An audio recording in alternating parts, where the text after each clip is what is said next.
اول كانت البيوت صغيره، صحيح، النفوس كانت كبيره. صح. والله العظيم اتذكر كان عندنا يعني اخوان الوالد بيت طفرت في الكندر، البيت مفتوح، الناس دا يدخل ودا يجي ودا يتعشى ودا يفطر، المجلس مفتوح. اليوم البيوت مقفله يا ابوي. سيبك لا عليك تكذب، خلونا واقعيين، احنا مش واقعيين. يا ابوي الحريم خربوا البلد ورب البيت راجع يا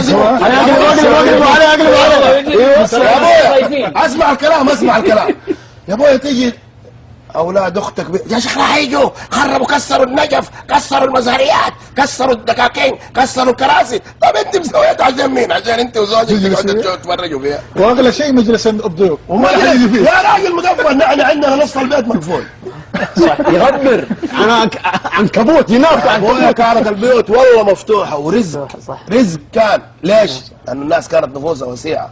اليوم يجي العيال يقول لك ليش ما تبغوا تتجمعوا؟ عشان العيال يتضاربوا.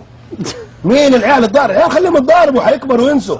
ليش تدخل؟ والله ولد فتحيه ده ضرب مدري، انا ضرب ولدي ولد فتحيه، كانه فتحيه دي بنت الشيطان. خليهم يتضاربوا، حيصطلحوا. ليش نحن ندخل في مشاكل الاولاد الصغار؟